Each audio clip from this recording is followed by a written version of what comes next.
Guys, let's get into today's session. Let's start off. Today, we're going to be talking about nutrition. Once again, don't forget to fill out your bingo cards if you find anything that resonates for anyone who's just hopped on. But today, we're going to be talking about nutrition. We are going to be covering what the best diet is and all those questions that I find that my clients tend to have. My name is Leon Randall. I'm a personal trainer and I've been in the industry for 5 years now. And guys, I'm keen to answer any questions. But for now, let's create a mindfulness space. So what we're going to do, feet flat on the ground. We're going to go hands just either on the lap or on the sides of your chair. And we're going to sit up. So shoulders go up, back, and down. All right, we're going to take a deep breath in through the nose. And I want you to close your eyes. We're going to take that deep breath in. Inhale. Hold at the top for a second. And we're going to sigh it out through the mouth. Okay, I want you to keep your eyes closed.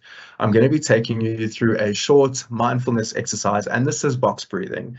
All right, so as you guys are listening to the sound of my voice, I'm going to instruct you. We're going to be going for 4 seconds on the inhale, 4 seconds on the hold, so the retention at the top, 4-second exhale, and a 4-second retention at the bottom, or exhale retention, right? So let's go for it, guys. Please join me. Let's go. Breathe in.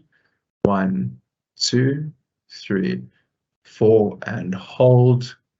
2, 3, 4, and exhale through the mouth. 2, 3, and 4, and hold. 2, 3, 4, and breathe in. 2, 3, 4, and hold.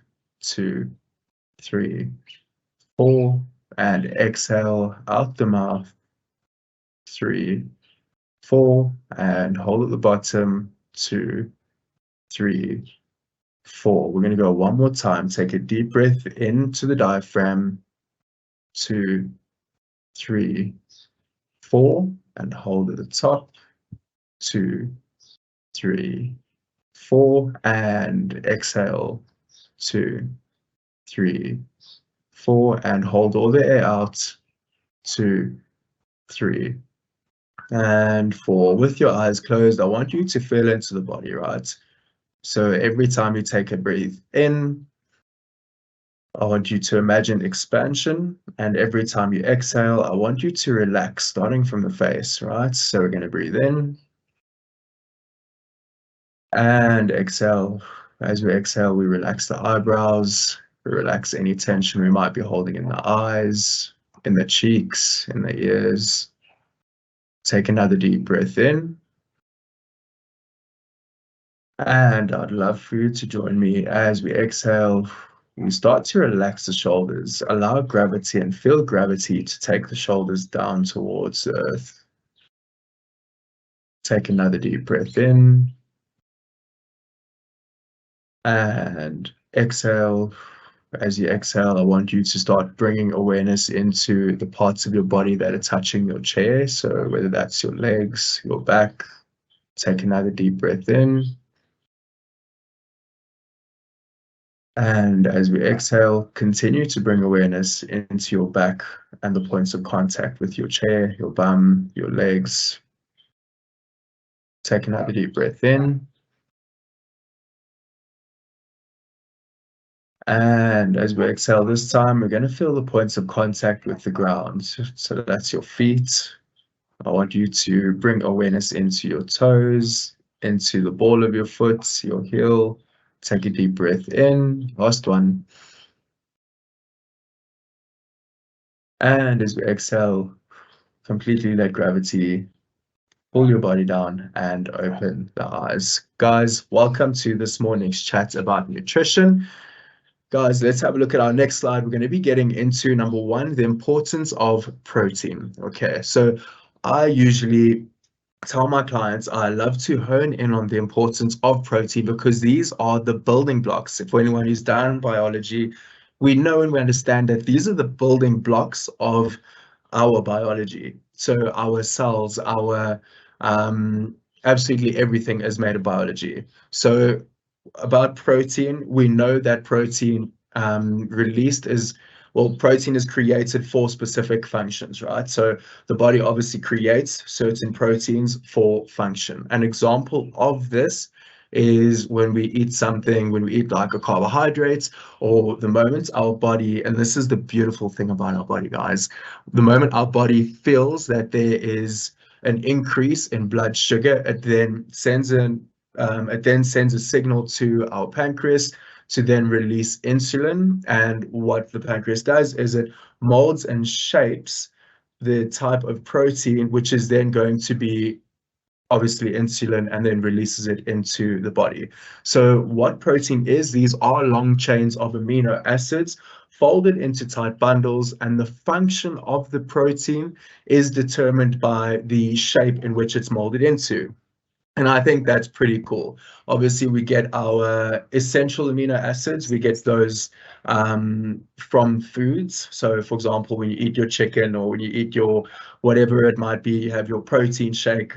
You have your beans, your legumes, your peas, all that kind of stuff. But we also get non-essential types of proteins, and these are proteins that the body makes itself, right?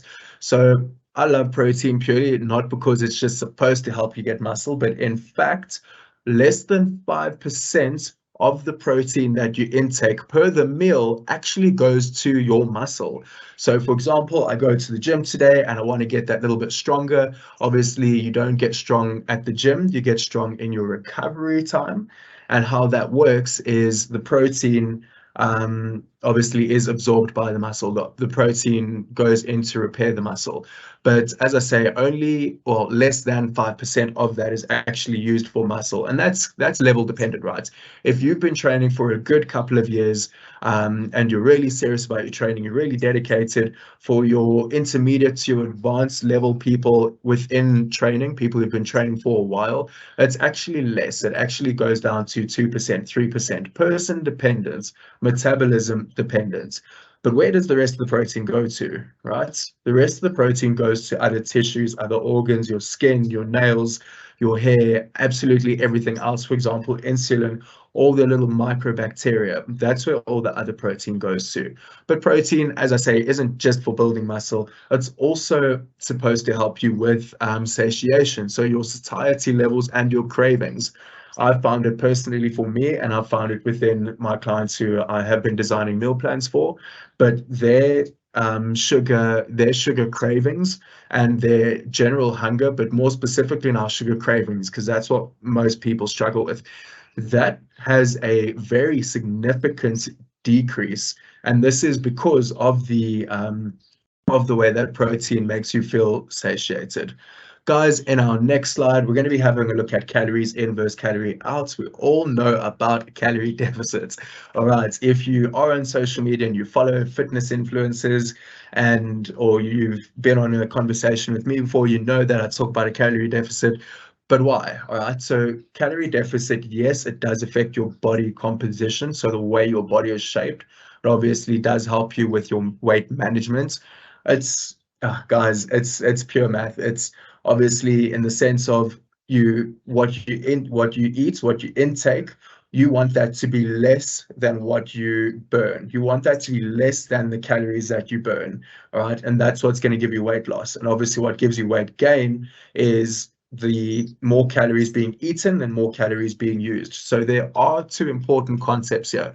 We call it, number one, your basal metabolic rate, and this is the amount of calories that you could burn doing absolutely nothing. If you were to just sit on the couch the whole morning, or the entire day, sorry, not the morning, if you had to sit on the couch the entire day, this is what your body burns at rest, because we forget your heart still has to pump, all your kidneys obviously still have to work, your liver, your pancreas, all these other little things still have to work, all the other systems in your body still have to work, right? And that's what the basal metabolic calories are for. And then if we look at your total daily energy expenditure, this is what you spend your calories on. So for example, if you go on a walk, all right, you're obviously using calories. Just getting in your 8,000 steps a day, like we spoke about last time, those 8,000 steps obviously take up calories. So generally, if I've got a client who is looking to lose weight, I generally tell them, obviously, get your calories get your total daily energy expenditure higher than the amount of calories that you're taking in. But guys, we all have heard not all calories are created equal. I just want to quickly debunk that myth.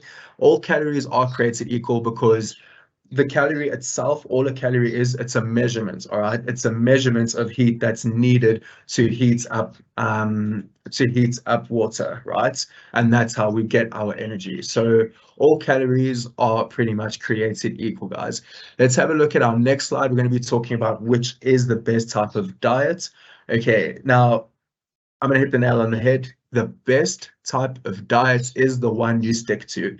And the problem with social media, or not problem, but one of the biggest things about social media is that we are told that there's so many advocates for keto, all right? So there's so many advocates for intermittent fasting, but all these different systems, remember, what's worked for me, my metabolism, my age, my stress levels, my sleeping habits, as well as the general way that I live life, right?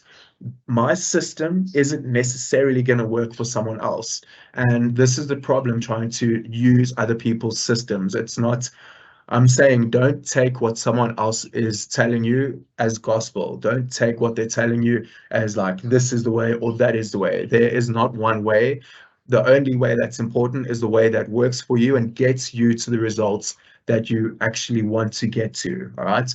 Now, guys, we know that the micronutrients are important. So in terms of the best diet for you, just make sure you're getting in your micronutrients, right? So regardless of the calories are the first level we look at, because this is going to determine whether you have energy to exist and navigate reality or not. The first thing we look at are calories. The second thing we look at are the micronutrients, right? So these include your vitamins, your minerals, all that kind of stuff, because that determines how you're going to feel. You could get to all your calories, right? But you could spend all your calories on McDonald's and wine. And there's nothing wrong with that if that's what you want. There is nothing wrong with that. Remember, your way is the right way because it works for you, right?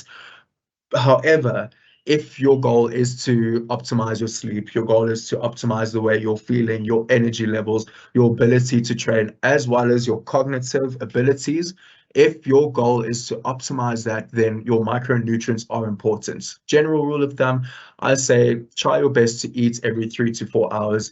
And guys, the goal is to build consistency, right? Generally, when we're planning how we're going to eat, the goal is to eat consistently throughout. So I'm not gonna eat breakfast today and then not eat breakfast tomorrow, or not eat breakfast tomorrow. I want to try and keep it consistent because the body changes with adaptation. Guys, last point for today.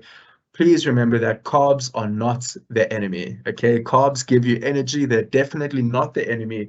It's just the way that you use carbs and incorporate carbs. And I've spoken about this before. Either you've got carbs closer to when you go to bed, and we generally call that a later chromosome type, purely because you are using that energy still later in the evening. Generally, for clients who have an earlier onset of melatonin, so my clients who find themselves going to sleep earlier in the night, I tell them get your carbohydrates in earlier on in the day, because this is what's going to help that release of melatonin, which is one of the neurochemicals which are responsible for sleep. Otherwise, guys, we have run out of time for today. If there are any questions, please let me know in the chat. But thank you very much for joining me for today's session. For those of you who are staying, guys, or for those of you who don't have to run, we are going to move on to that last slide. But if you do have to run, thank you very much for joining me. Guys, on this last slide, we're looking at what is a healthy diet. So once again, we spoke about your micronutrient intake. We spoke about consistency, because this is how you get the body to adapt. You teach the body, it's the same with training. We teach the body to, or we try and elicit a certain type of, change with the body. So we want to stick to one plan for about 4 to 6 weeks, and then we start looking at how we're going to change it, right? But we can only teach the body what we want if we are being consistent. And the last point for you guys is balance, all right? So it's still important to be human. there's no point trying to optimize your sleep and your training by eating perfectly, only eating chicken and rice and only eating oats in the morning and never having never having a drink of wine or never going for dinner with friends. Guys, unless this is what fulfills you, you've got to look at what fulfills you. And if balance is what fulfills you, then yes, it's important. It's really, really important to look for the balance. And one takeaway I'm going to give you to look at within the balance is, if we look at our total amount of calories within the day, yes, that's important, right? But what's more important are the amounts of calories you take in over several days, right? So I'm not necessarily saying eat whatever you want on the weekend and starve yourself in the week.